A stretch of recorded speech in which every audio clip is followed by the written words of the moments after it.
All right, so based upon where we left off with the last screencast, I want to talk about a little bit more the fiscal policy levers and gaps and how we use them, the kind of mathematical understanding of what these things look like, how to identify gaps, and kind of some of the questions you might see on the AP exam. So we talked about three major tools of fiscal policy, right? And we talked about the manipulation of the tax code, government spending, and our transfer payments, right?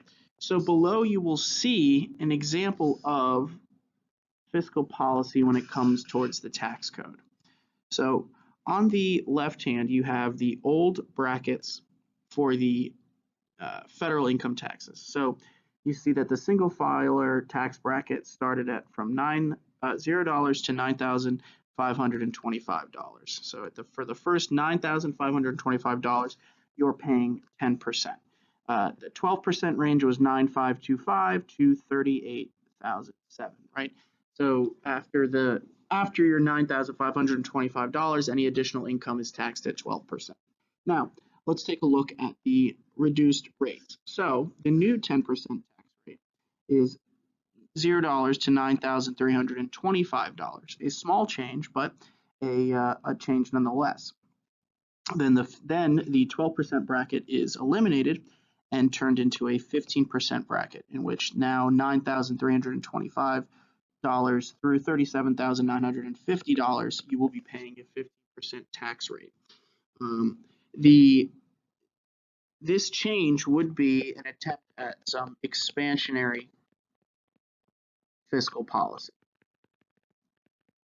because for the most part, most taxpayers will be paying under this new plan, myself included, less in their income taxes, less of their disposable income to the federal government, thus having more money for consumption, right? So remember, the whole point of expansionary fiscal policy is to target disposable income. And if you can get disposable income to increase, depending on your MPC, you can then increase your income-based consumption, which then hopefully should equal an increase in aggregate demand, which then is an increase in your real GDP, right?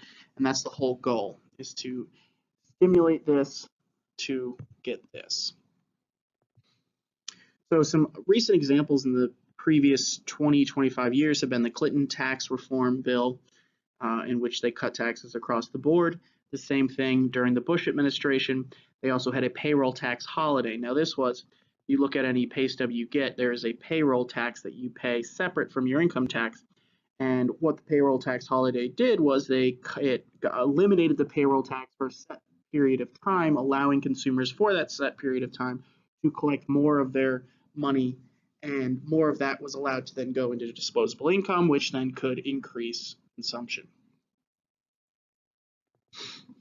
So this is just that chart we looked at in the last screencast, again reminding you of what the expansionary policies and the contractionary policies look like for each of the three levers, right? Reminding again, disposable income affects consumption, which affects aggregate demand.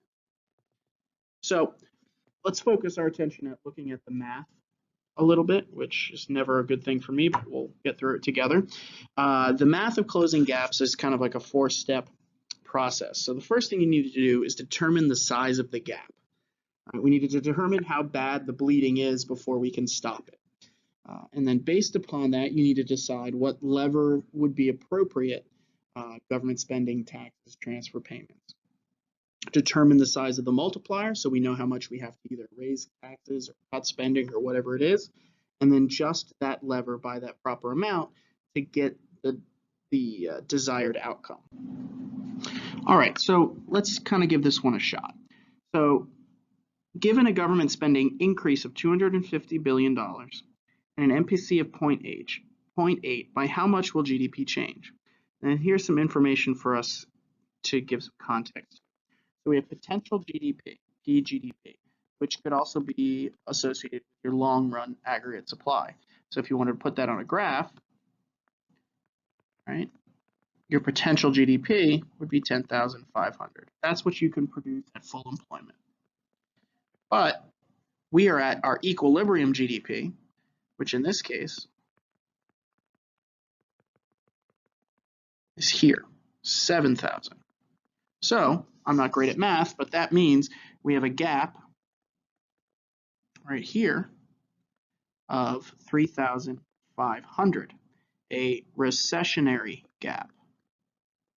Right? So a recessionary gap, elevated unemployment, depressed prices, right? So the government has elected to increase its spending by $250 billion. So we need to see what that impact of $250 billion is going to have multiplied through the economy.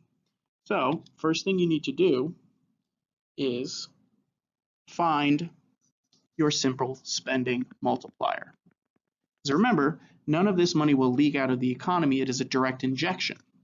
So to find the simple spending multiplier, you take 1 over the MPS, which is 0.2, which means your simple spender should be 5. That means for every dollar spent in the economy, it's going to have the impact of 5. So the next step would be to see, okay, we have $250 billion,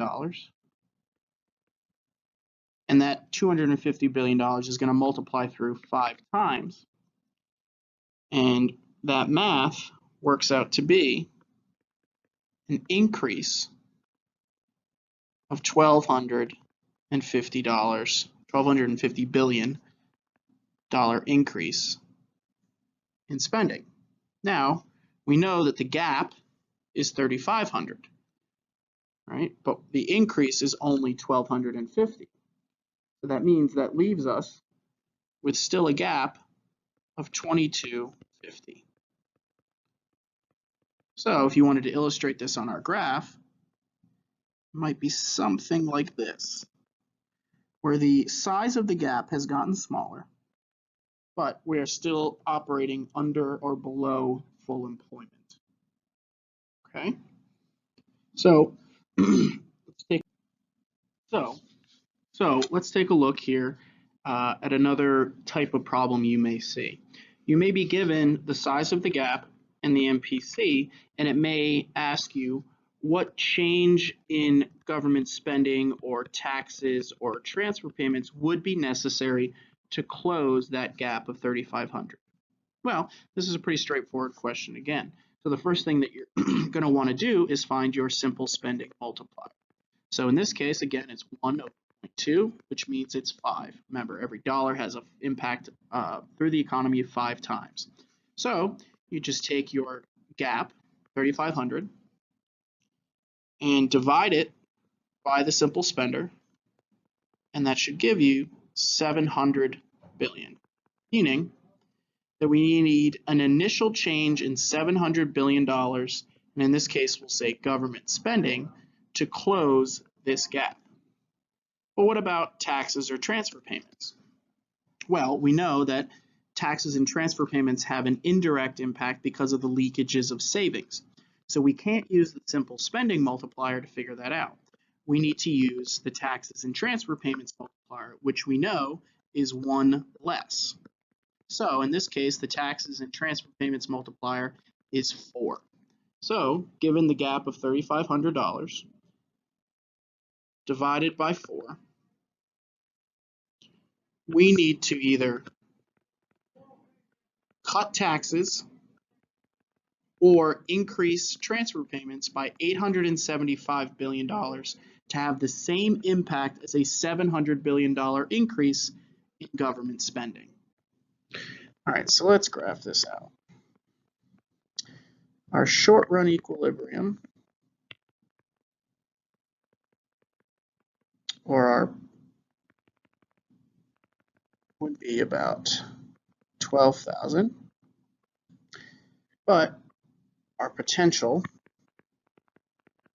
is at 10,500, meaning we have a gap of 1,500, a inflationary gap of 1,500. So that means our economy is producing too much. That means we have elevated prices, and that is not good for the long run. So the government's going to want to pull back on the economy, bring the reins in. So with an MPC of 0.75, we're going to see what needs to happen to consumption and government spending, initial changes, using our government spending, our taxes, and our transfer payments. So the first thing we need to figure out is our simple spender. meaning the multiplied impact in this economy based upon the MPC. So it's 1 over the MPS, which is 1 over 0.25, which is 4. So if we take our gap and divide it by 4, we can see that we need to have an initial change of $375 multiplied through 4 times to return us to our macro equilibrium. That would be what needs to happen with government spending. But we know that taxes and transfer payments work differently because of the saving aspect of both. So if we took 1,500 and we divide by the tax multiplier / transfer payments multiplier, which we know is 1 less than the simple spender, so that means that's 3. So that means we need to we need to increase taxes or decrease transfer payments by $500 to have the same impact of a cut in government spending of $375. So we're looking for an initial change for government spending of $375 and an initial of taxes $500. So now let's just talk about a little bit why that is, right? So government spending, I use the term direct or direct removal, depending on whether we're talking about expansion or contraction, right? It has the greatest impact per dollar because the government can essentially force that money in or force that money out because there is no choice. The government either spends money on roads and bridges or doesn't. Whereas taxes and transfer payments, it's based around your choice, which is based around an individual's MPC or MPS, right? Because we know that for every additional dollar in or out of the economy, a percentage of that is spent, a percentage of that is saved. So that's why when you talk about taxes and transfer payments, a proportion of, let's say, an increase in transfer payments won't go towards spending, it will go towards saving. And so this is a bit of a leakage because of that. So if you're looking for a direct impact, government spending is the way to go. All right. So to wrap it up again, here's the entire graph of all the different multipliers. It might be worth, like it says on the slide here, to commit some of these to memory, but they're also relatively simple to mathematically solve, especially when we know that the tax multiplier will always be 1 less than the simple spending multiplier. So now that you've gone through this slideshow, there are a couple other activities in this module that will be important for you to understand as you go forward. So there's some practice activities. So good luck.